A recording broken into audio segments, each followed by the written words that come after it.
우리 이쯤에서 그만하자. 이혼하자.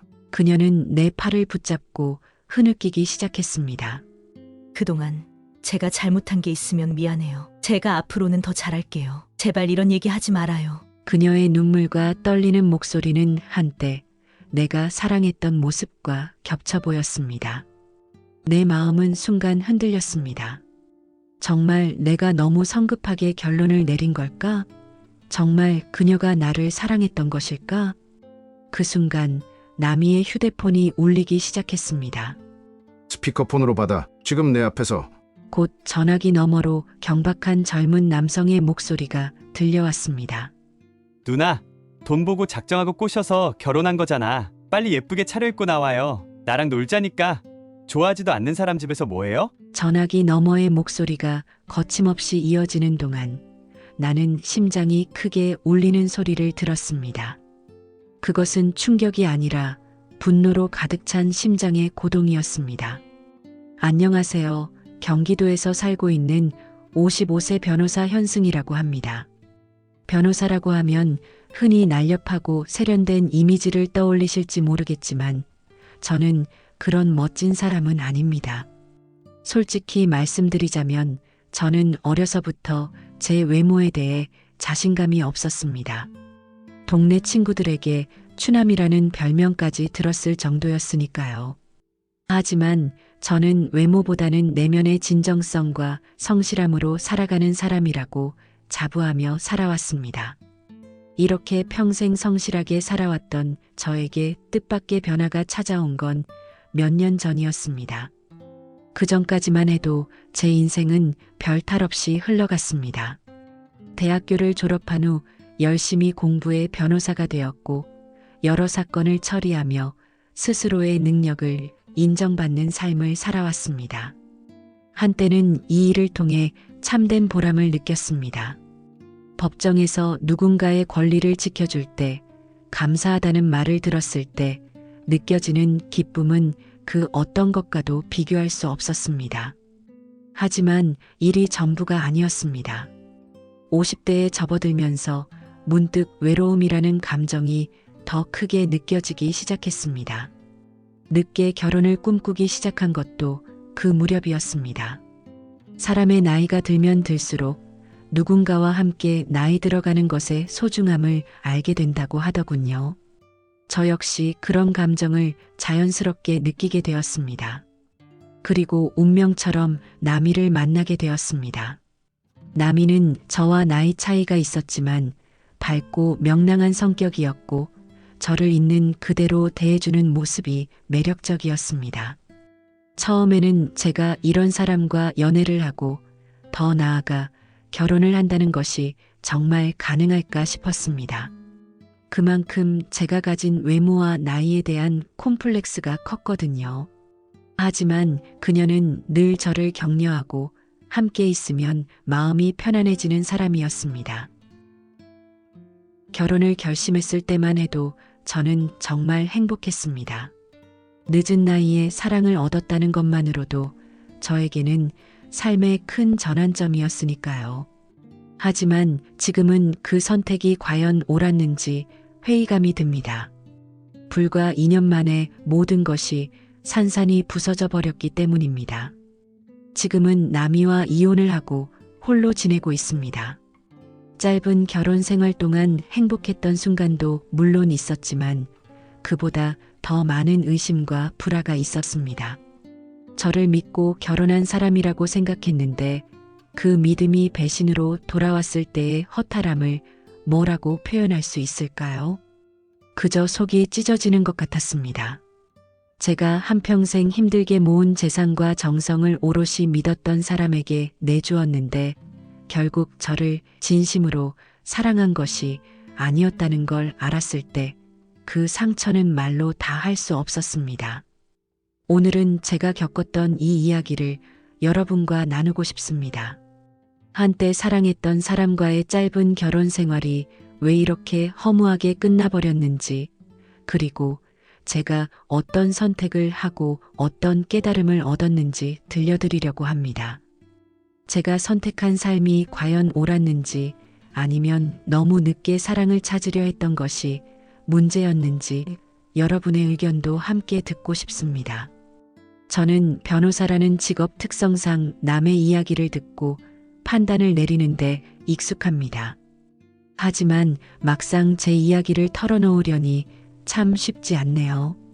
저의 진솔한 이야기를 들으시고 따뜻한 댓글로 위로와 조언을 남겨주시면 정말 큰 힘이 될 것 같습니다. 그리고 구독과 좋아요도 꼭 부탁드립니다. 여러분의 작은 관심이 저에게는 큰 위로가 됩니다. 그럼 지금부터 저의 이야기를 시작해 보겠습니다. 어떻게 운명처럼 만난 사람과의 사랑이 한순간에 허무하게 무너질 수 있었는지 함께 들어주시겠어요? 나를 포함해 많은 사람들이 그렇듯 나는 결혼을 결심하기 전까지는 주로 일을 통해 하루를 채웠습니다.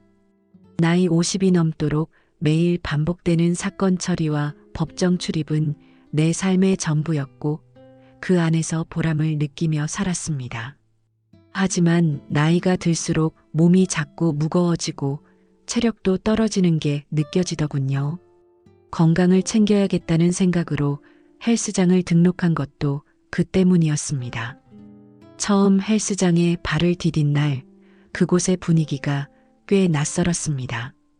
근육질의 젊은 사람들이 거울 앞에서 열심히 웨이트를 하고 트레이너들이 열정적으로 지도하는 모습에 조금은 주눅이 들기도 했습니다. 하지만 이왕 시작한 거 포기하지 말자고 다짐하며 러닝머신 위에 올랐습니다. 그렇게 땀을 흘리며 익숙하지 않은 운동을 하던 어느 날 나미를 처음 만났습니다. 그날은 유난히 헬스장이 북적였습니다. 퇴근 후 사람들이 몰려온 건지 러닝머신을 사용하려면 대기까지 해야 할 정도였습니다. 나는 가벼운 스트레칭을 하며 차례를 기다리고 있었는데 그때 활짝 웃으며 대화하는 목소리가 들렸습니다. 고개를 돌리니 나미가 트레이너와 함께 이야기를 나누고 있었습니다. 나미는 첫인상부터 남달랐습니다. 환한 미소와 또렷한 목소리는 헬스장의 소란스러운 분위기 속에서도 유독 눈에 띄었지요. 짧은 스포츠웨어를 입은 그녀는 활동적인 모습으로 열정적으로 운동을 하고 있었습니다. 운동기구를 다루는 손길조차 자신감이 넘쳐 보였습니다. 그런 활달한 모습에 자연스레 시선이 갔던 것 같습니다. 얼마 지나지 않아 나는 그녀와 자연스럽게 인사를 나누게 되었습니다. 안녕하세요. 운동 처음 시작하셨나 봐요? 나미가 먼저 다가와 말을 걸어왔을 때 조금 당황스러우면서도 반가운 마음이 들었습니다. 어색한 웃음을 지으며 네, 처음이라 그런지 아직도 잘 모르겠네요 라고 대답했습니다. 그러자 나미는 친근한 말투로 처음엔 다 그래요. 하다 보면 금방 익숙해질 거예요. 꾸준히 하는 게 중요하니까 포기하지 마세요. 라고 말하며 격려를 건넸습니다. 그 후로 우리는 헬스장에서 종종 마주쳤습니다. 나미는 늘 다른 사람들과도 스스럼 없이 어울리며 밝은 에너지를 뿜어냈고 그런 모습이 점점 더 인상적으로 다가왔습니다. 어느 날은 그녀가 운동기구 사용법을 알려주며 자연스럽게 대화를 나누게 되었고 그때부터 우리는 조금씩 가까워졌습니다. 나미는 자신의 운동 철학이나 건강에 대한 이야기를 스스럼 없이 풀어놓았고 나는 그런 그녀의 에너지에 끌렸습니다. 하지만 마음 한편에는 의구심도 있었습니다. 이렇게 밝고 매력적인 사람이 과연 나 같은 사람에게 관심을 가질 이유가 있을까? 내 외모나 나이 그리고 사회적 위치를 떠나 과연 그녀가 내 진정성을 알아줄까 싶어 스스로를 다그치기도 했습니다. 그런데 나미는 내 소심함을 들여다본 것처럼 가끔씩 나를 격려했습니다. 현승님, 정말 열심히 하시네요. 이렇게 꾸준히 운동하시는 모습 보기 좋아요라며 웃어주던 그녀의 모습은 내게 큰 위로가 되었습니다. 나도 모르게 그녀에게 마음을 열게 된 건 이런 작은 순간들 때문이었습니다. 어느 날은 운동 후 함께 커피를 마시러 가게 되었고 처음으로 사적인 대화를 나누게 되었습니다. 그녀는 자신이 지금은 프리랜서로 일하며 자유롭게 살고 있다고 했고 나는 변호사로서의 내 삶과 고단함에 대해 솔직하게 이야기했습니다. 나미는 내 이야기를 진지하게 들어주었고 현승님 같은 분이 곁에 있으면 정말 든든할 것 같아요 라고 말했습니다. 그 말에 가슴이 두근거렸습니다. 그 후로 우리는 서로에게 조금씩 다가갔습니다. 나미는 가끔 나를 헬스장 밖으로 초대해 가벼운 산책을 하자고도 했고 나는 그녀와 함께하는 시간이 점점 더 소중하게 느껴졌습니다. 나를 있는 그대로 대해주는 그녀의 태도에 신뢰가 생겼고 우리 사이는 짧은 연애로 이어졌습니다. 나미와 함께한 시간은 내 삶에 새로운 빛을 가져다 주었습니다. 결혼을 결심하게 된 것도 그 때문이었습니다. 이런 활달하고 밝은 사람과 함께라면 앞으로의 인생이 더 즐겁고 활기찰 것 같다는 확신이 들었으니까요. 그 당시엔 결혼이 내 삶에서 가장 큰 축복이라고 생각했습니다. 하지만 그렇게 행복할 줄 알았던 결혼이 이후 어떻게 변해갈지 그땐 전혀 상상조차 하지 못했습니다. 그때의 기억은 여전히 생생합니다. 그녀를 처음 만났던 헬스장, 활기찬 목소리와 환한 미소, 그리고 나를 바라보며 건넨 따뜻한 말들. 그 모든 것이 지금은 너무나도 아련하고 멀게만 느껴집니다. 나미와 결혼을 결심한 뒤 모든 것이 빠르게 진행되었습니다. 나보다 나미가 더 적극적으로 결혼 준비를 이끌었고 나는 그녀의 열정에 몸을 맡긴 채 따라가게 되었습니다. 한때 혼자 살던 집에서 조용히 책을 읽고 일을 하던 삶은 완전히 다른 방향으로 바뀌었습니다. 사랑하는 사람과의 결혼이라는 꿈을 이루기 위해 나는 기대와 설렘으로 가득 찼습니다. 결혼 준비의 시작은 양가상견례였습니다. 나미는 처음으로 내 부모님을 뵙는 자리에서도 밝은 미소와 예의 바른 태도로 부모님께 깊은 인상을 남겼습니다. 부모님은 나미가 나보다 12살이나 어리다는 점에 놀라셨지만 그녀의 성격과 태도를 보고는 참 괜찮은 아가씨구나 라며 흐뭇해 하셨습니다. 그 말이 내 마음을 더 따뜻하게 했습니다. 결혼식을 준비하는 과정에서 나미는 한순간도 쉬지 않았습니다. 예식장 선택부터 웨딩드레스 시착, 음식 메뉴 결정까지 나미가 주도적으로 모든 것을 정리했습니다. 나는 다소 소극적인 성격 탓에 주도권을 나미에게 맡겼지만 그녀는 매사에 꼼꼼하고 세심하게 계획을 세웠습니다. 나미가 드레스를 고르며 이게 어떨까? 현승 씨도 한번 골라봐요라고 물었을 때 나는 그녀가 웃는 얼굴만으로도 행복했습니다. 그 과정에서 나미는 때때로 피곤한 기색을 보이면서도 내색하지 않았습니다. 오히려 내가 너무 힘든 거 아니야? 쉬어가면서 준비하자라고 하면 이왕 하는 거 완벽하게 하고 싶어요. 우리가 처음이자 마지막으로 하는 결혼식이잖아요 라고 말하며 다시 힘을 냈습니다. 그런 그녀의 모습에 감동하기도 했습니다. 결혼식 날이 다가올수록 그녀에 대한 사랑은 더 커져갔습니다. 결혼식이 끝나고 신혼여행에서 돌아왔을 때 우리는 소박한 신혼집에서 함께 새 출발을 시작했습니다. 큰 아파트는 아니었지만 둘만의 공간이라는 사실이 내게는 너무나 특별했습니다. 집들이며 인테리어를 꾸미는 동안 나미는 밝은 에너지를 보여줬고 나는 그녀를 보며 앞으로의 삶에 대한 기대감에 부풀었습니다. 나미는 아침마다 일찍 일어나 우리 둘을 위해 커피를 내리고 간단한 아침 식사를 준비했습니다. 나는 주방에서 분주히 움직이는 그녀의 뒷모습을 보며 미소를 지을 때가 많았습니다. 아침 식탁에 앉아 그녀가 정성껏 구운 토스트와 함께 나눈 대화는 평범했지만 내겐 아주 특별한 순간이었습니다. 나는 그녀에게 결혼하길 정말 잘했어. 이렇게 아침마다 내 얼굴을 볼 수 있다니 행복하다라고 말했었죠. 그때마다 나미는 장난스러운 표정으로 그러니까 나를 놓치지 말았어야지라고 대답하며 웃었습니다. 저녁 시간도 항상 기대가 됐습니다. 일이 끝나고 집으로 돌아오면 나미는 소파에 앉아 내가 오기를 기다리고 있었습니다. 그녀가 오늘 하루 어땠어요? 많이 힘들었죠? 라고 물으며 내 이야기를 진지하게 들어줄 때면 하루의 피로가 눈 녹듯 사라졌습니다.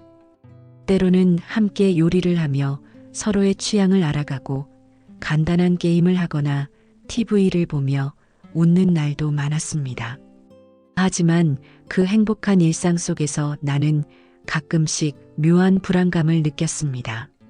나미가 너무 완벽해 보였던 탓인지 모릅니다. 그녀는 늘 밝고 완벽했지만 때때로 나와 있을 때도 휴대폰에 눈길을 돌리며 다른 사람과 대화하는 모습이 보이곤 했습니다. 처음엔 대수롭지 않게 넘겼지만 점차 그녀의 행동이 신경 쓰이기 시작했습니다.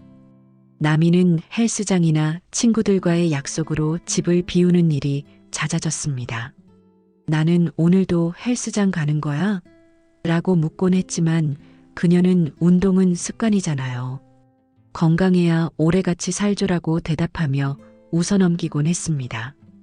그런 대답에 고개를 끄덕이며 믿었지만 마음 한편에는 어딘가 알 수 없는 찜찜함이 자라기 시작했습니다. 그럼에도 우리는 소박한 집에서 함께하는 시간들을 소중히 여겼습니다. 주말에는 함께 시장에 가서 식재료를 사오고 돌아오는 길에 길거리 음식을 사 먹으며 웃었던 기억이 납니다. 그날 나는 그녀의 손을 꼭 잡고 너와 함께라면 정말 사소한 것도 특별해지는 것 같아라고 말했는데 나미는 그래서 내가 현승 씨랑 결혼했죠. 나를 이렇게 행복하게 해주는 사람이니까요 라고 대답하며 미소를 지었습니다. 신혼 초기의 행복은 내게 있어 정말 특별했습니다. 그러나 그 행복이 얼마나 쉽게 깨질 수 있는지 그땐 전혀 알지 못했습니다. 그녀와 함께한 그 집에서의 추억들은 아직도 내 마음 한구석에 자리하고 있습니다. 행복했던 만큼 그 시간이 짧게 끝난 사실이 더욱 아프게 다가옵니다. 결혼 생활이 시작되고 얼마간은 모든 것이 평화롭고 행복했습니다. 나미와 함께하는 매일이 특별했고 나는 늦은 나이에 찾아온 이 사랑이 기적처럼 느껴졌습니다. 하지만 행복 속에서도 알 수 없는 불안감이 조금씩 스며들기 시작했습니다. 모든 것이 완벽해 보였던 나미의 태도와 행동이 점차 의구심으로 변해갔던 겁니다. 처음에는 그저 나미가 자신을 꾸미는데 관심이 많은 사람이라 생각했습니다. 결혼 전에도 그녀는 늘 단정하고 세련된 모습으로 사람들에게 호감을 샀으니까요. 하지만 결혼 후에도 매일 아침 일찍 일어나 꼼꼼하게 화장을 하고 머리를 손질하며 시간을 보내는 모습은 내게 조금 과하게 느껴졌습니다. 나는 오늘도 어디 나가나 봐? 아침부터 이렇게 꾸미네라고 물으며 농담을 건넸습니다. 그럴 때면 나미는 웃으며 사람은 항상 예쁘게 보이는 게 중요하지 않겠어요? 현승 씨가 나 예쁘다고 자랑스럽게 생각해야 하잖아요 라고 대답하곤 했습니다. 그런 그녀의 대답은 늘 유쾌했고 나는 크게 문제 삼지 않았습니다. 오히려 다른 사람들에게 자랑스러워 보이고 싶어하는 그녀가 귀엽게 느껴지기도 했습니다. 하지만 나미는 점차 지나칠 정도로 외모에 집착하는 모습을 보였습니다. 새로 산 명품 화장품이나 옷들을 집안 곳곳에 쌓아두는 일이 늘어났고 매달 고가의 미용실과 피부과 방문 내역이 카드 명세서에 찍히기 시작했습니다. 처음엔 내가 나미를 위해 이런 부분에서 지원하는 것이 당연하다고 생각했지만 점차 이렇게까지 해야 하나라는 의문이 들기 시작했습니다. 남이의 일과에서 가장 많은 시간을 차지한 것은 헬스장이었습니다. 결혼 전에도 헬스장에서 자주 보던 남이었지만 결혼 후에는 더 적극적으로 운동을 하고 그곳에서 많은 시간을 보냈습니다. 나는 처음엔 남이가 자기 관리를 철저히 하는 모습이 대단하다고 생각했지만 점차 그 빈도와 시간이 늘어가는 모습에 의문을 품게 되었습니다. 특히 그녀는 퇴근 시간 이후나 주말에도 헬스장을 다녀오는 일이 많았습니다. 나는 오늘은 그냥 쉬자. 주말인데 집에서 좀 편하게 보내는 것도 좋잖아라고 제안하기도 했지만 남이는 운동을 쉬면 몸이 금방 무거워져요. 꾸준히 해야지요라며 운동을 고집했습니다. 그런 말을 들으면 더 이상 뭐라고 할 말이 없었지만 내 마음 한구석에는 이상한 느낌이 들기 시작했습니다. 그뿐만 아니라 남이는 골프를 배우겠다고 했습니다. 요즘 골프가 유행이라는데 저도 한번 배워보고 싶어요 라는 그녀의 말을 처음엔 긍정적으로 받아들였습니다. 운동을 좋아하는 그녀의 성격에 잘 맞는 취미라고 생각했으니까요. 하지만 남이는 골프장을 다녀오는 날마다 한껏 들떠 있었고 때로는 내가 모르는 사람들과의 모임 이야기를 하며 웃음을 터뜨리기도 했습니다. 골프장에 사람들 진짜 재밌더라. 현승 씨도 나중에 같이 가요라는 그녀의 말은 가벼웠지만 내게는 어딘가 알 수 없는 거리감을 느끼게 했습니다. 어느 날 남이가 골프장 모임에 간다며 새로 산 명품 브랜드의 골프 의상을 입고 나섰습니다. 그녀의 화려한 차림새에 나는 무심코 골프 치러 가는 거치곤 너무 신경 쓴 거 아니야? 라고 물었습니다. 그러자 남이는 웃으며 골프장도 하나의 사회적 자리잖아요. 잘 보이는 게 중요하죠라고 대답했습니다. 그녀의 대답은 자연스러웠지만 내 마음속에는 어딘가 모를 찜찜함이 남았습니다. 그날 저녁 남이는 한껏 밝은 모습으로 돌아왔습니다. 골프장에서의 즐거웠던 이야기를 늘어놓았고 내가 알지 못하는 사람들에 대한 이름과 에피소드가 그녀의 입에서 쏟아졌습니다. 남이는 내가 그런 이야기들을 들으며 흥미를 느끼길 바랐지만 나는 묘하게 소외감을 느꼈습니다. 어느 날은 골프장 멤버십에 관한 카드 결제 내역을 보게 되었는데 그 금액이 꽤 큰 액수여서 놀랐습니다. 남이에게 조심스럽게 골프 모임이 이렇게 비싼 거야? 앞으로는 조금 신중하게 지출하면 좋겠어라고 말했지만 그녀는 이건 그냥 취미 생활일 뿐이에요. 현승 씨가 너무 예민하게 받아들이는 것 같아라고 대답하며 대화를 끝내버렸습니다. 남이의 행동은 어딘가 이상했지만 나는 그녀를 의심하는 것이 옳지 않다고 스스로를 다그쳤습니다.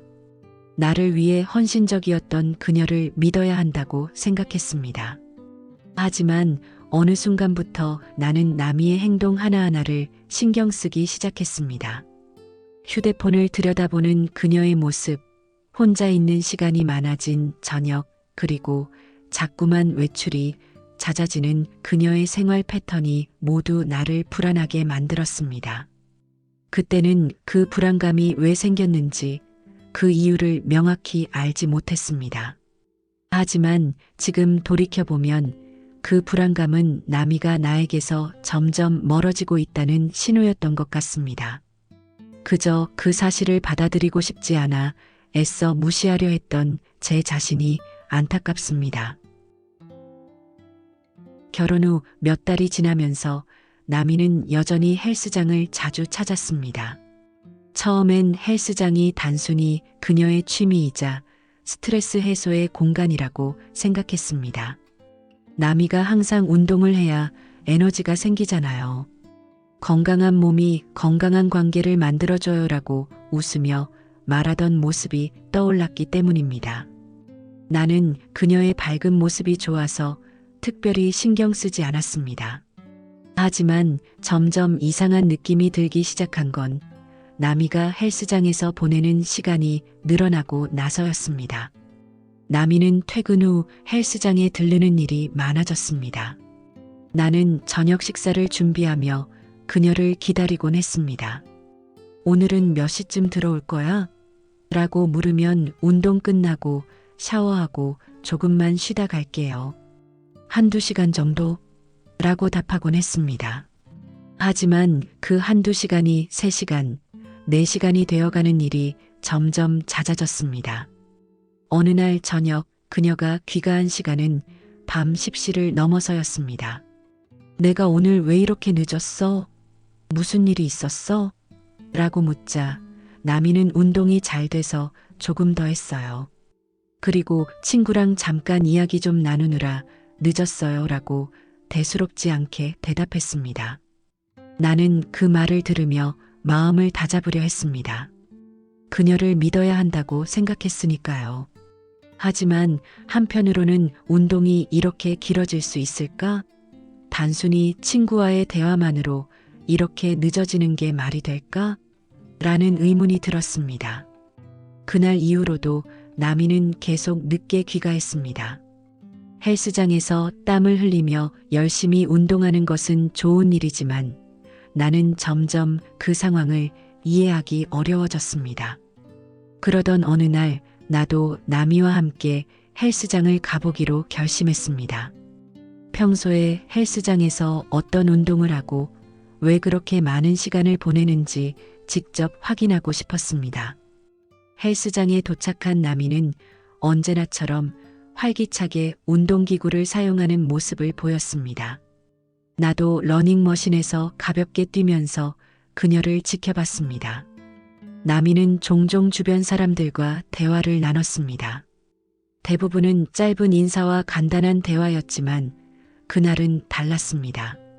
나미가 한 남성과 긴 시간 동안 이야기를 나누는 모습을 목격한 겁니다. 그 남자는 나보다 훨씬 젊고 몸이 탄탄해 보였습니다. 그는 나미에게 운동기구 사용법을 알려주는 것처럼 보였지만 그 대화는 단순한 설명을 넘어선 듯 했습니다. 나미는 그와 눈을 맞추며 밝게 웃었고 때때로 어깨를 가볍게 치며 친근함을 표현했습니다. 나는 그 장면을 멀리서 지켜보며 알 수 없는 불쾌함과 혼란을 느꼈습니다. 그냥 친한 동료일 뿐일 거야라고 스스로를 설득하려 했지만 그들의 자연스러운 친밀감이 어쩐지 마음에 걸렸습니다. 운동이 끝난 후 나는 차분히 대화를 시도했습니다. 아까 그 남자는 누구야? 되게 친해 보이더라라고 조심스럽게 물었습니다. 그러자 나미는 그 사람? 그냥 여기 트레이너예요. 가끔 운동기구 다루는 거 알려줘서 친절한 사람이라 고맙게 생각하고 있어요 라고 대답했습니다. 그녀는 웃으며 아무렇지도 않게 대답했지만 나는 그 대답이 어딘가 부족하다고 느꼈습니다. 나는 더 이상 말을 잇지 않았습니다. 나미를 믿고 싶었기 때문입니다. 하지만 그날 이후로 나는 그녀의 행동 하나하나에 더 민감해졌습니다. 헬스장에서 늦어지는 시간, 휴대폰을 만지는 시간, 그리고 그날 이후로 다시는 나와 함께 헬스장에 가지 않으려는 태도까지 모든 것이 조금씩 이상해 보이기 시작했습니다. 나는 헬스장에서의 그날을 잊을 수 없었습니다. 나미가 말한 트레이너와의 관계가 단순한 운동 지도로 끝났을 것이라고 믿으려 했지만 내 마음속 깊은 곳에서는 이미 의구심이 싹트고 있었습니다. 나는 그녀를 더 이상 온전히 믿을 수 없다는 사실에 스스로도 놀랐습니다. 어느 날은 나미가 헬스장에서 오랜 시간을 보내고 돌아왔을 때 나는 오늘은 누구랑 운동했어? 또 트레이너랑 같이 있었어? 라고 물었습니다. 나미는 짜증 섞인 목소리로 왜 그렇게 의심해? 그냥 운동하고 온 거라니까라고 대답했습니다. 나는 의심하려는 게 아니야. 그냥이라며 말을 흐렸지만 이미 대화는 겉돌고 있었습니다. 그날 밤 나는 침대에 누워 나미의 태도와 헬스장에서 본 장면을 곱씹었습니다. 그녀를 사랑했기에 의심하는 내 자신이 싫었지만 한편으로는 그 의심이 점점 더 커지는 것을 막을 수 없었습니다. 그때부터 나는 남이와의 관계에서 무엇이 진실이고 무엇이 거짓인지 스스로 분간할 수 없는 혼란 속으로 빠져들기 시작했습니다. 그 불안감은 단순한 의심이 아니라 남이와의 신뢰가 조금씩 흔들리고 있다는 신호였을지도 모릅니다. 하지만 그 사실을 인정하는 것이 두려워 나는 애써 외면하려 했습니다. 남이와의 행복했던 순간들이 그 불안을 덮어주길 바라면서 말입니다. 결혼 초기만 해도 남이는 헬스장을 자주 다녔습니다. 하지만 몇 달이 지나면서 헬스장보다 더 큰 비중을 차지하는 새로운 취미가 생겼습니다. 바로 골프였습니다. 남이는 요즘 골프가 대세잖아요. 저도 한번 배워보고 싶어요라고 말하며 어느 날부터 본격적으로 골프를 배우기 시작했습니다. 나는 처음엔 남이의 새로운 취미를 응원했습니다. 건강을 위해서라면 좋은 일이기도 했고 남이가 즐거워 보였기 때문입니다. 하지만 시간이 지나면서 골프는 단순한 취미 이상의 무언가처럼 보이기 시작했습니다. 남이는 처음 골프를 배울 때부터 주변 사람들과의 모임에 자주 참석하기 시작했습니다. 골프를 배우려면 혼자 하는 것보다 사람들과 함께 해야 재미있고 잘 늘어요라는 남이의 말에 나도 고개를 끄덕였죠. 하지만 시간이 지나면서 그녀는 점점 더 자주 그리고 더 오랜 시간을 골프장에서 보내기 시작했습니다. 어느 날 나는 카드 명세서를 확인하다가 깜짝 놀랐습니다. 한 골프장의 고가 멤버십 등록비가 결제된 것이었죠. 처음 보는 골프장이었고 나는 남이가 이런 결정을 나와 상의하지 않았다는 사실에 적잖이 충격을 받았습니다. 그날 저녁 나는 저녁 식탁에서 조심스럽게 말을 꺼냈습니다. 남이야, 이 골프장 멤버십은 언제 등록한 거야? 꽤 큰 금액인데 나한테 미리 말했어야 하는 거 아니야? 나의 물음에 남이는 처음엔 약간 당황하는 듯 했지만 곧 차분한 표정으로 대답했습니다. 아, 그거요? 저 혼자 결정한 건 미안한데 요즘 골프 치는 사람들이 많아서 멤버십 없으면 예약하기가 너무 어렵더라고요. 그래서 편하게 이용하려고 등록했어요. 그녀의 말투는 가벼웠지만 나는 내심 납득이 가지 않았습니다. 그래도 이런 결정을 할 때는 서로 상의해야 하지 않을까? 우리 가정의 재정 문제잖아라고 다시 물었지만 남이는 피곤한 표정으로 그냥 취미 생활일 뿐이에요. 제가 알아서 잘할게요.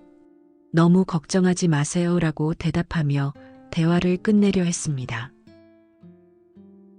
남이와의 결혼 생활은 겉으로는 평온해 보였지만 그 속에서 점점 더 깊어지는 불안과 혼란이 나를 갉아먹고 있었습니다. 헬스장에서의 친밀한 대화, 골프장에서의 긴 시간, 나를 배제한 결정들까지 모든 것이 하나씩 쌓이며 마음속에서 의심이 자라나고 있었습니다. 하지만 나는 여전히 남이를 믿고 싶었습니다. 사랑했던 사람을 의심한다는 것이 내게도 상처였기 때문입니다. 그러던 어느 날 나는 남이에 대한 신뢰가 완전히 무너지는 순간을 맞이하게 되었습니다. 그날은 평소와 다를 것 없는 저녁이었습니다. 남이는 골프장에서 모임이 있다며 나갔고 나는 집에서 혼자 책을 읽으며 그녀를 기다리고 있었습니다. 밤 11시가 다 되어 남이가 돌아왔습니다. 그녀는 피곤해 보였지만 언제나처럼 밝게 웃으며 오늘도 좋은 시간 보내고 왔어요 라고 말했습니다. 하지만 그녀가 샤워를 하러 간 사이 소파 위에 놓인 그녀의 휴대폰 화면이 켜지면서 나는 우연히 문자 메시지 하나를 보게 되었습니다. 오늘 정말 즐거웠어. 다음엔 더 좋은 시간 보내자. 이 메시지는 단순한 내용처럼 보였지만 보내는 사람의 이름이 낯설지 않았습니다. 헬스장에서 남이와 다정히 이야기하던 젊은 남성의 이름이었습니다. 나는 순간적으로 심장이 멎는 듯한 충격을 받았습니다. 혹시 내가 오해한 걸까? 단순히 친구로서 주고받은 메시지일 수도 있겠지. 그렇게 스스로를 다독이며 남이의 휴대폰을 들었습니다. 하지만 내가 확인한 메시지 내용은 단순한 오해로 넘길 수 없는 것이었습니다.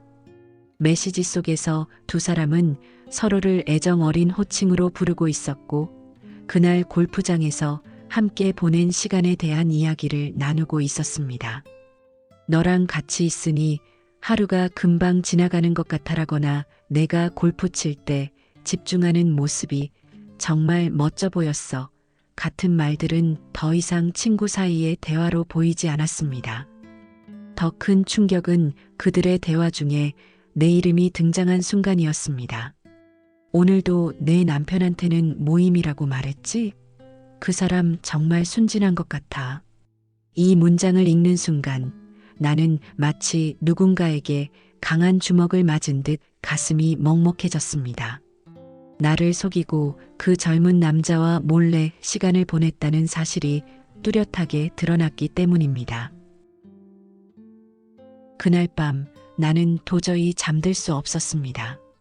남이는 아무렇지 않은 얼굴로 잠에 들었지만 나는 침대 옆에서 그녀의 모습을 바라보며 깊은 상처를 느꼈습니다. 그녀가 내게 숨기고 있던 진실이 점차 명확해지고 있었습니다. 다음 날 아침 나는 조용히 내 카드 사용 내역을 확인했습니다. 그리고 또 다른 배신의 흔적을 발견했습니다.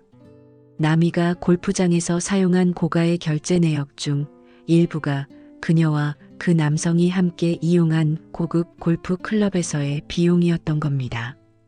내 돈으로 그들이 함께 시간을 보내고 있었다는 사실은 나를 더욱 분노하게 했습니다. 그날 저녁 나는 더 이상 참지 않고 남이와 대화를 시도했습니다. 남이야, 우리 얘기 좀 할 수 있을까? 라고 조심스럽게 물었습니다. 남이는 아무렇지 않은 얼굴로 무슨 얘기요? 라고 대답했습니다. 나는 그녀의 휴대폰 메시지와 카드 사용 내역에 대해 이야기하며 그녀와 그 남자의 관계에 대해 물었습니다. 그 사람이랑 도대체 무슨 사이야? 왜 내 돈으로 그런 곳에서 시간을 보내는 건데? 라고 물었을 때 남이의 얼굴이 굳어졌습니다. 남이는 한동안 침묵하다가 짜증 섞인 목소리로 왜 나를 그렇게 의심해요? 그냥 친구일 뿐이에요. 그리고 골프 클럽에서 돈을 쓴 건 내가 알아서 할 수 있는 거잖아요. 왜 그런 사소한 일로 화를 내는 건데요? 라고 말했습니다. 그녀의 태도는 내게 더 큰 실망감을 안겨줬습니다. 잘못을 인정하거나 설명하기는커녕 오히려 나를 예민한 사람으로 몰아가는 듯한 말투와 표정은 내가 그녀에게 가졌던 마지막 신뢰마저 무너지게 만들었습니다. 그날 밤 나는 홀로 거실에 앉아 한참을 생각했습니다. 남이가 왜 나와 결혼했는지, 그녀가 내게 보여줬던 밝고 순수한 모습이 모두 거짓이었는지, 그리고 그녀와의 관계를 어떻게 해야 할지에 대해 끝없는 질문들이 떠올랐습니다. 내가 너무 늦게 결혼을 결심한 걸까? 아니면 사람을 잘못 믿은 걸까? 이런 생각들이 머릿속을 떠나지 않았습니다.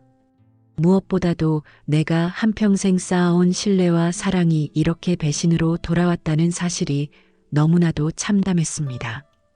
그날의 충격은 단순히 배신의 아픔을 넘어 내가 내린 모든 선택에 대한 회의감으로 이어졌습니다. 그리고 그 순간 나는 더 이상 남이와의 관계를 이어갈 수 없다는 결론에 도달했습니다. 배신으로 인해 깨진 신뢰는 결코 다시 회복될 수 없을 거란 걸 깨달았기 때문입니다. 그날 밤 나는 더 이상 이 문제를 묵과할 수 없다고 결심했습니다. 남이와의 신뢰는 이미 바닥까지 떨어졌지만 그래도 마지막으로 대화를 통해 서로의 입장을 명확히 하고 싶었습니다. 내게는 여전히 의문이 남아 있었고 그녀가 지금까지 보여준 태도에 대한 답변이 필요했습니다. 그러나 이번 대화는 단순히 입장을 확인하는 것을 넘어 우리 관계에 최종적인 결정을 내리게 된 순간이 되었습니다. 저녁 식탁에서 나미와 단둘이 마주 앉았습니다. 나는 애써 목소리를 차분히 유지하며 말을 꺼냈습니다. 남이야, 우리 진지하게 얘기 좀 할 수 있을까? 나미는 내 얼굴을 잠시 바라보다가 무심한 목소리로 뭐에 대해 얘기하려는 건데요? 라고 물었습니다. 나는 이미 나미의 방어적인 태도에 익숙했지만 이번엔 절대 물러설 수 없다는 마음으로 준비했습니다. 내가 그 사람과 주고받은 문자 메시지 봤어. 그리고 내가 모르는 사이에 골프장에서 같이 시간을 보낸 것도 알았어. 왜 이런 일을 나한테 숨긴 거야? 나의 말을 들은 나미의 표정이 굳어졌습니다. 그녀는 순간 당황한 듯 했지만 곧 입꼬리를 살짝 올리며 웃음을 지으려 했습니다. 현승 씨, 설마 그런 걸로 날 의심하는 건 아니죠? 그냥 친구라니까요. 골프장에서 만난 사람이고 운동하는 동안 이야기 나눈 것뿐이에요. 문자도 그냥 농담이었어요. 나는 더 이상 그녀의 말을 참을 수 없었습니다. 그동안 쌓였던 의심과 분노가 한꺼번에 터져나왔습니다. 남이 그게 농담이라고? 얘가 그 사람과 나를 비웃는 말까지 주고받았는데 그게 정말 농담으로 끝날 문제야? 얘가 너한테 얼마나 진심으로 다가가는지 알면서 이런 배신을 할 수 있어? 내 목소리가 커지자 나미는 의자에서 일어나 짜증 섞인 목소리로 맞받아쳤습니다. 배신! 내가 뭘 그렇게 잘못했다고 그래요? 현승 씨가 너무 예민하게 받아들이는 거 아니에요? 그냥 취미 생활하면서 만난 사람들과 어울리는 게 뭐가 잘못이죠? 제 시간에 제가 뭘 하든 상관하지 마세요. 그녀의 말은 내 가슴을 후벼 파는 듯 했습니다. 나를 진정으로 생각하는 마음이 보이지 않았고 오히려 그녀는 자신의 행동을 정당화하며 나를 비난하고 있었습니다. 내가 내 돈으로 그런 사람들과 골프 치고 나를 속이면서까지 시간을 보내는 게 취미 생활이야? 남이야, 이건 그냥 넘어갈 문제가 아니야. 나미는 나의 말에 더욱 화를 냈습니다. 그럼 뭐요? 현승 씨는 나한테 아무것도 하지 말라는 거예요? 내가 뭘 하든 항상 보고하고 허락받아야 해요? 그건 부부가 아니라 감옥이죠. 제가 결혼했다고 제 모든 행동을 제한할 권리가 현승 씨한테 있다고 생각해요? 나의 목소리도 떨리기 시작했습니다. 그게 무슨 말이야? 내가 너를 제한하려는 게 아니야. 최소한 서로 신뢰하고 존중해야 하는 거 아니야? 내가 이렇게 나를 속이고 다른 사람과 몰래 만나면서 어떻게 신뢰를 말할 수 있어? 속이다니요. 제 입장에서 보면 현승 씨가 지나치게 구속하는 거예요. 저도 제 삶이 있고 제 시간이 필요한 거예요. 그냥 내버려 두세요. 나미의 태도는 냉정했고 그녀의 말에는 더 이상 나에 대한 애정이나 배려가 보이지 않았습니다. 나는 이 대화가 더 이상 의미가 없다는 것을 깨달았습니다. 나미는 자신의 행동을 정당화하기에 바빴고 내가 느끼는 상처와 배신감을 이해하려는 시도조차 하지 않았습니다. 결국 나는 대화를 멈췄습니다. 나미야, 난 더 이상 이렇게 살 수 없어. 내가 나를 사랑했던 게 맞긴 했니? 아니면 처음부터 다른 목적이 있었던 거야? 라고 묻는 나의 말에 나미는 아무 대답도 하지 않았습니다. 대신 그녀는 휴대폰을 집어들고 방으로 들어가 버렸습니다. 그날 밤 나는 소파에 앉아 텅 빈 집안을 바라보며 깊은 절망감을 느꼈습니다. 나미와 나의 관계는 이제 돌이킬 수 없다는 것을 깨달았습니다. 그녀는 이미 나를 떠나 다른 삶을 살고 있었고 나는 그 사실을 인정할 수밖에 없었습니다. 내게 가장 큰 상처는 단순히 그녀의 배신이 아니었습니다. 나와의 관계를 유지하기 위해 노력하거나 최소한 내 아픔을 이해하려는 시도조차 없었던 그녀의 냉정함과 무관심이었습니다. 사랑했던 사람이 이렇게 낯설게 느껴지는 순간은 한 사람의 마음을 산산조각 내는데 충분했습니다. 이 다툼은 우리 관계의 마지막 결정적 사건이었습니다. 그날 이후로 나는 더 이상 나미와의 미래를 상상할 수 없었습니다. 사랑은 신뢰를 바탕으로 하는 것인데 그 신뢰가 완전히 무너져버린 지금 우리에게 남은 것은 공허한 침묵뿐이었습니다. 남이와의 관계가 돌이킬 수 없는 지경에 이르렀다는 것을 깨닫는 데는 오랜 시간이 걸리지 않았습니다. 나를 속이고 다른 남자와의 관계를 유지하며 내게 책임을 전가하던 그녀의 태도는 더 이상 내가 기대할 만한 희망조차 남기지 않았습니다. 하지만 이혼이라는 단어를 입 밖으로 꺼내기까지는 많은 갈등과 고민이 있었습니다. 이 결정을 내리는 순간 나는 우리가 함께했던 모든 시간을 완전히 부정하는 것이 아닐까 두려웠기 때문입니다. 격한 다툼 이후 남이와 나는 더 이상 서로에게 마음을 열지 않았습니다. 그녀는 점점 더 집 밖에서의 시간을 늘렸고 집 안에서도 나와의 대화를 피하려는 듯 휴대폰이나 TV에 몰두하곤 했습니다.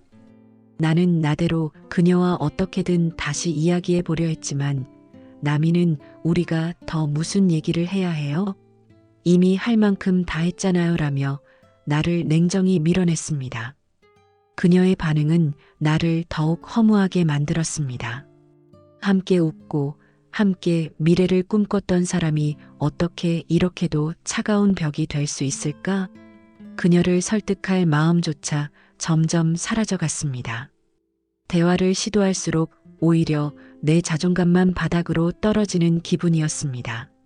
나는 한밤중에 혼자 거실에 앉아 우리가 처음 만났던 순간부터 결혼을 결심했던 때까지를 되돌아봤습니다.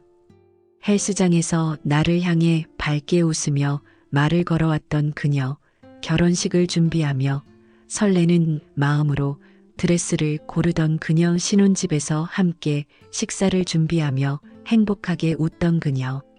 그 모든 순간이 거짓이었을까?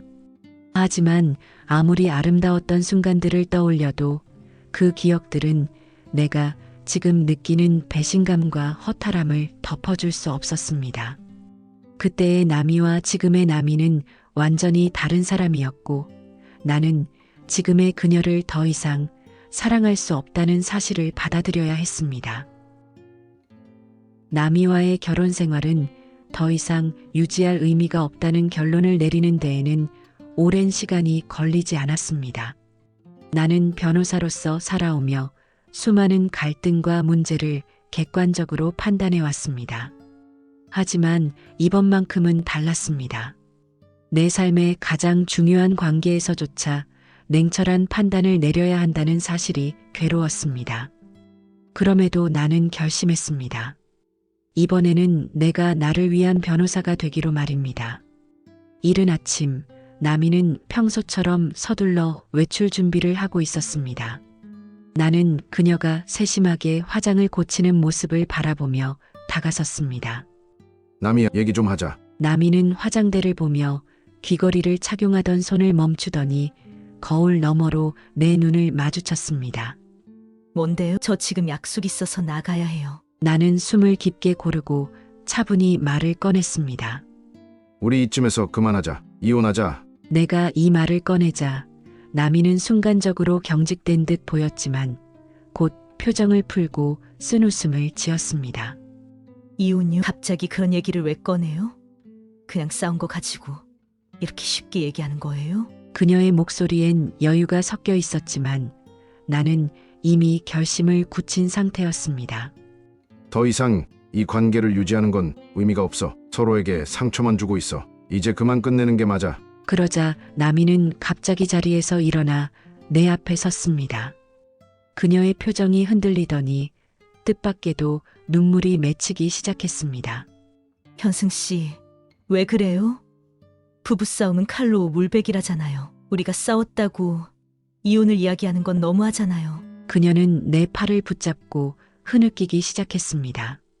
그동안 제가 잘못한 게 있으면 미안해요. 제가 앞으로는 더 잘할게요. 제발 이런 얘기 하지 말아요. 그녀의 눈물과 떨리는 목소리는 한때 내가 사랑했던 모습과 겹쳐 보였습니다. 내 마음은 순간 흔들렸습니다. 정말 내가 너무 성급하게 결론을 내린 걸까? 정말 그녀가 나를 사랑했던 것일까? 하지만 이내 마음속에 불길한 기운이 스며들었습니다. 나미의 눈물은 순수한 후회의 눈물처럼 보이면서도 어딘가 부자연스러웠습니다. 그 순간 나미의 휴대폰이 울리기 시작했습니다. 전화가 오네. 받아. 나미는 흠칫 놀라며 휴대폰을 바라봤습니다. 화면에 뜬 이름은 내가 익히 알고 있는 헬스장의 그 남자였습니다.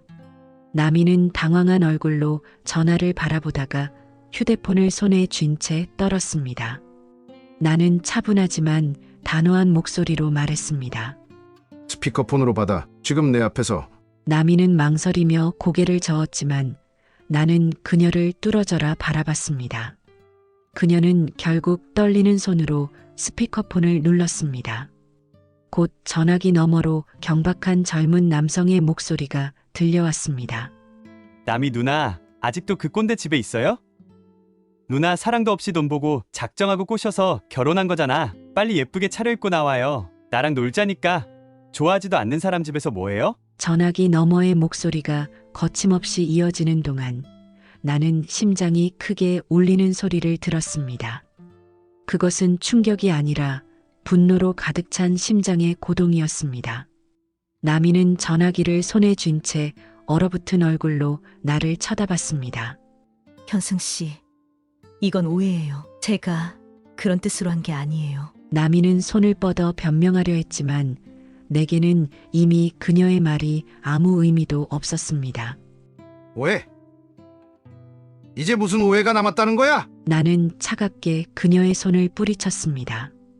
그동안 내가 느꼈던 의심과 불안, 그리고 그녀가 보였던 모든 태도들이 퍼즐 조각처럼 맞춰지며 하나의 그림을 이루었습니다. 내가 나랑 결혼한 이유는 이제 분명해졌어. 더 이상 내 말에 귀 기울일 생각도 없어. 이혼 얘기 지금 당장 진행하자. 나미는 얼굴이 하얗게 질리며 주저앉았습니다. 그녀는 흐느끼며 무언가를 말하려 했지만 내 귀에 들리지는 않았습니다. 이제 더는 그녀의 얼굴이 내 눈에 들어오지 않았습니다. 그날 나는 그녀의 짐을 정리해 현관 앞에 두었습니다. 그녀가 집을 떠나는 모습을 보며 나는 더 이상 아무런 감정도 느끼지 못했습니다. 한때 사랑했던 사람과의 결혼이 이렇게 비참하게 끝날 줄은 몰랐지만 나는 이 결정을 후회하지 않을 것입니다. 그녀가 집을 나서고 문이 닫히는 소리를 들으며 나는 마지막으로 조용히 말했습니다. 이게 우리의 끝이다. 나미와의 결혼 생활은 저에게 큰 상처를 남겼습니다. 믿었던 사람에게 배신당했다는 것은 제 삶에 있어 가장 큰 충격이었습니다. 변호사로서 수많은 사건을 다뤄왔지만 정작 제 자신이 이런 고통스러운 상황의 주인공이 될 줄은 상상도 못했습니다. 저는 한때 이 결혼이 제 인생의 새로운 시작이자 행복의 정점이라고 믿었습니다. 하지만 결과는 정반대였습니다. 이혼이 확정되고 나서야 저는 모든 것이 끝났다는 사실을 실감했습니다. 한때 꿈꿨던 부부로서의 삶, 그리고 함께했던 시간은 이제 더 이상 제 것이 아니었습니다. 한평생 일하며 힘들게 모은 재산은 물론 감정적으로도 완전히 소모된 상태였습니다. 나미와의 갈등이 깊어질 때마다 저는 그 관계를 어떻게든 지켜보려고 노력했습니다. 사랑했던 사람이었으니까요. 하지만 그녀가 저를 속이고 다른 남자와 몰래 관계를 맺었다는 사실을 알았을 때 저는 그 모든 노력이 무의미했다는 것을 깨달았습니다. 결국 그 관계를 지키려던 제 노력은 저를 더 깊은 상처 속으로 몰아넣었을 뿐이었습니다. 결혼 생활이 끝난 뒤 저는 한동안 아무것도 할 수 없었습니다. 혼자 남겨진 집안에서 텅 빈 소파를 바라보며 우리가 함께 웃고 대화하던 순간들이 머릿속을 떠올랐습니다. 하지만 그 기억들은 이제 과거에 머물 뿐 다시는 돌아오지 않을 것임을 알았습니다. 그 사실이 저를 더욱 외롭게 만들었습니다. 그러나 시간이 지나면서 저는 조금씩 이 경험을 통해 배운 것들을 생각하게 되었습니다. 저는 남이와의 일을 통해 사람을 보는 눈을 기르게 되었고, 사랑이라는 감정이 얼마나 믿음과 신뢰를 기반으로 해야 하는지 깨달았습니다. 남이는 처음부터 저를 진심으로 사랑했던 것이 아니었을지도 모릅니다. 하지만 저는 그 사랑이 진실되었다고 믿고 싶었고, 믿었던 그만큼 더 크게 상처받았습니다. 이런 일이 일어나지 않았더라면 더 좋았겠지만, 저는 이 경험을 통해 앞으로 더 나은 선택을 할 수 있을 거라고 생각합니다. 제가 이 경험에서 얻은 가장 큰 교훈은 관계를 유지하는 데 있어 무엇보다 중요한 것은 진정성이라는 것입니다. 외모나 조건 같은 겉모습은 시간이 지나면 모두 흐릿해지기 마련입니다. 결국 남는 것은 상대방을 향한 진심 어린 사랑과 신뢰뿐이라는 것을 알았습니다. 이제 저는 이 경험을 뒤로하고 제 삶을 다시 시작하려 합니다. 쉽지는 않을 겁니다. 하지만 저는 이혼이 제 삶의 끝이 아니라 새로운 시작이 되기를 바랍니다. 저는 앞으로 더 나은 사람이 되고 더 나은 관계를 만들기 위해 노력할 것입니다. 물론 아직도 저를 괴롭히는 감정들이 있습니다. 내가 좀 더 신중했더라면 어땠을까? 하는 후회와 내가 과연 다시 누군가를 믿을 수 있을까? 하는 두려움이 제 마음속에 남아 있습니다. 하지만 그런 감정도 시간이 지나면 서서히 흐려질 것이라고 믿습니다. 이 이야기를 들으신 여러분께 묻고 싶습니다. 여러분은 이런 상황이라면 어떻게 하셨을까요? 사랑했던 사람에게 배신당한 경험이 있다면 그 상처를 어떻게 극복하셨나요? 저는 이제야 조금씩 제 마음을 정리해 가고 있습니다. 하지만 여러분의 따뜻한 조언과 위로가 제게 큰 힘이 될 것 같습니다. 제가 한 선택이 옳았는지, 앞으로 제가 어떤 방향으로 나아가야 할지 여러분의 의견을 듣고 싶습니다.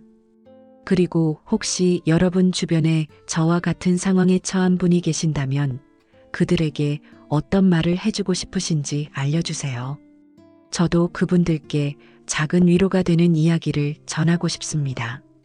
끝으로 제 이야기를 끝까지 들어주셔서 정말 감사드립니다.